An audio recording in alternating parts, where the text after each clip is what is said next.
Hello everyone, this is Tale Smith Narratives. Welcome back to my channel, and today we are going to read the story The Canterville Ghost by Oscar Wilde. The characters in the story are Lord Canterville, Mr. Otis, Mrs. Otis, Washington, the eldest son of Mr. and Mrs. Otis, maid, Canterville Ghost, Virginia, 15-year-old daughter of Mr. and Mrs. Otis, the twins, noisy boys of Mr. and Mrs. Otis. Scene 1. When Mr. Hiram B. Otis, a rich American, bought Canterville Chase, everyone told him that he was doing a very foolish thing, as there was no doubt at all that the place was haunted. Indeed, Lord Canterville himself, who was a man of the most punctilious honor, had felt it his duty to mention the fact to Mr. Otis when they came to discuss terms.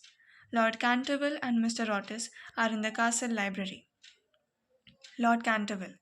We have not cared to live in the place ourselves since my grand aunt was really frightened into a fit, from which she never really recovered, by two skeleton hands being placed on her shoulders as she was dressing for dinner. And I feel bound to tell you, Mr. Otis, that the ghost has been seen by several living members of my family. Mr. Otis. I come from a modern country where we have everything that money can buy. I really don't care, Lord Canterville.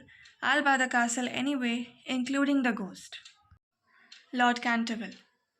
I must insist there's a ghost in the castle. That's why we can't live here anymore. It has been here for more than 3 centuries.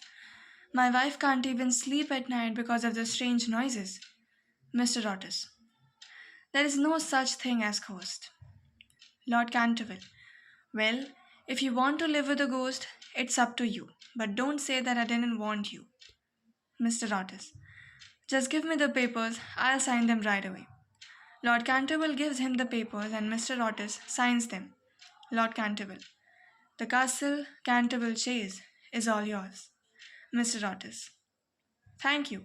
We'll move here tomorrow afternoon. Lord Canterville.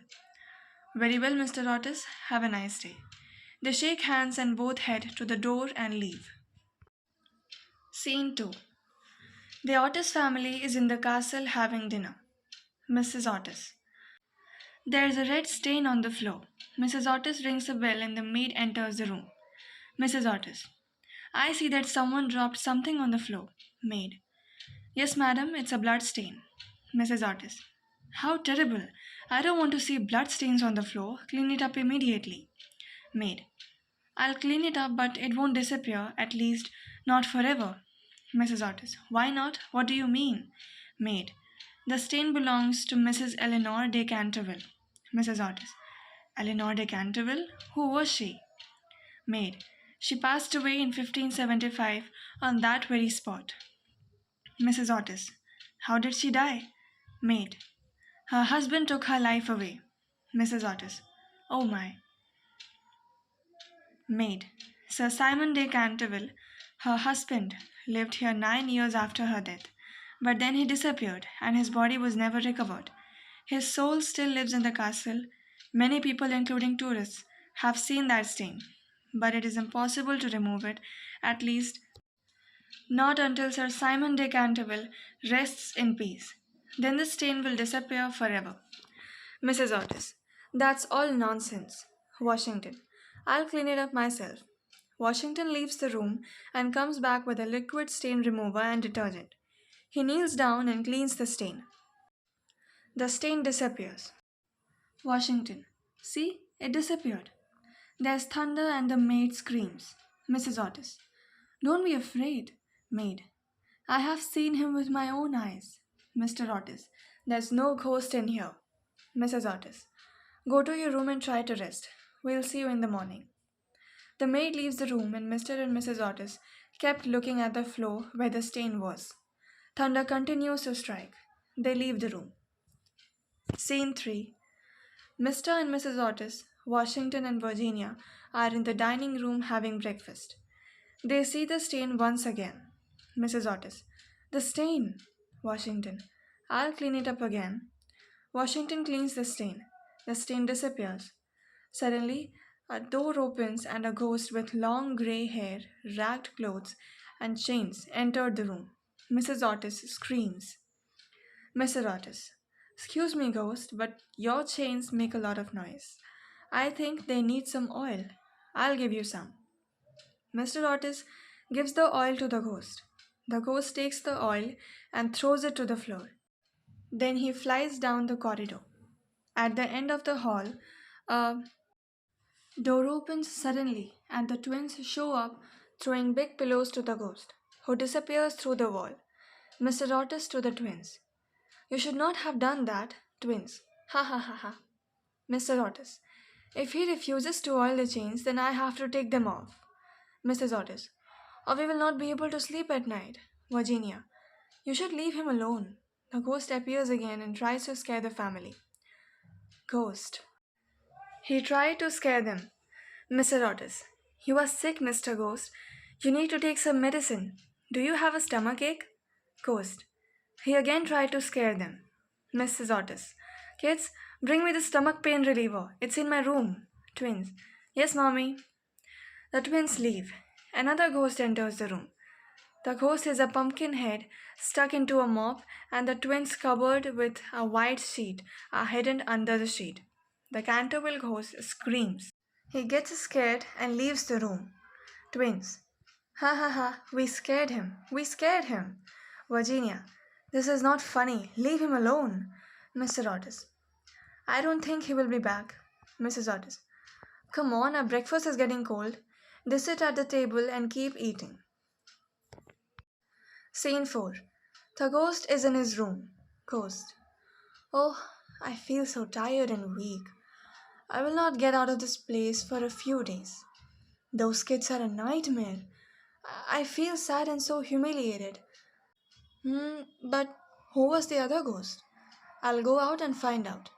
Maybe he will help me get rid of this family. Now there will be two ghosts in this castle.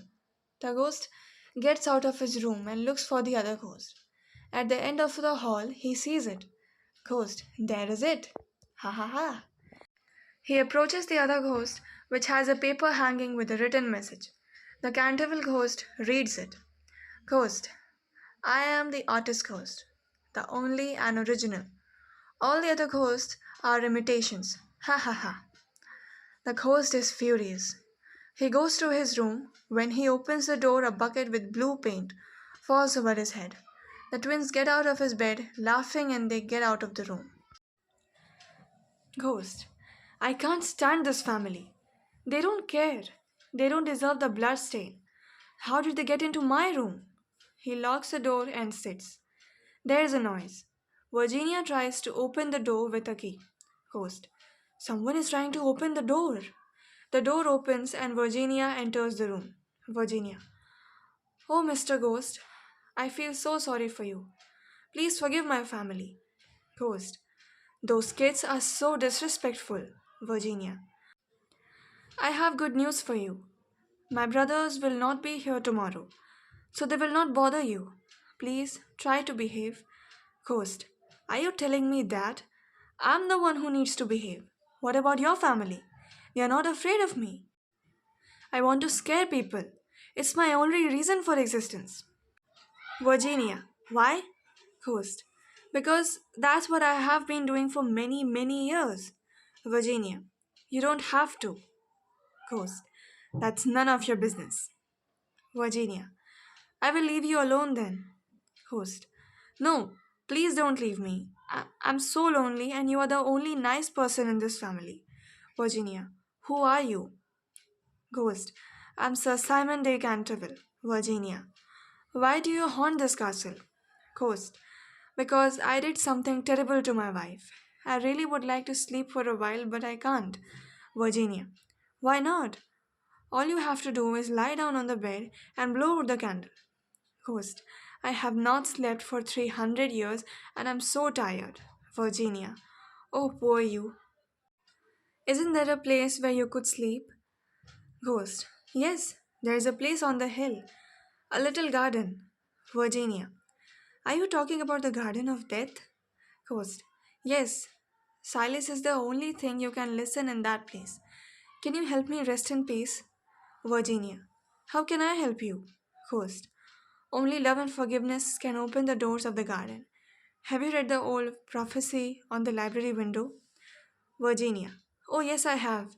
When a golden girl can win a prayer from out of the lips of sin, when the barren almond bears and a little child gives away its tears, then shall all the house be still, and peace come to Canterville. Coast. That means that you should cry with me because I have no tears. Do you understand? Your tears will set me free. You should also pray for my soul because I don't have faith. Then I will rest in peace. Are you afraid? Virginia. No, I'm not. I will pray for your soul. Coast. Take my hand and come with me to the garden of death. Over there, we will pray together until you see me fade away. They walk together to the garden. Host. This is it. Before I leave, take this box. It is full of jewelry and gold. Virginia takes the box. They kneel down and pray. Virginia cries. Virginia. Oh, please, God, forgive him. I know he did a terrible thing, but he is sorry for what he did. Please let him rest in peace. Oh, dear God, listen to my prayer. The ghost disappears. Virginia. Sir Simon! Sir Simon! Virginia hears the voices calling her. Mrs. Otis. Virginia? Virginia! We have been looking for you. Mr. Otis. Virginia, are you all right? Mrs. Otis. What are you doing here? Virginia. I was with Sir Simon. Mr. Otis. Where is he? Virginia. Sir Simon is gone. Forever. Mrs. Otis. What do you mean he is gone? Virginia. He is now in heaven with his wife. God has forgiven him. Mr. Otis. Let's go back home. There you will tell us everything about the ghost. Mrs. Otis. At last we will have a good night's sleep. Mr. Otis. And we will never see the stain again. They hug and leave. Thank you for watching. Have a nice day and please like and subscribe.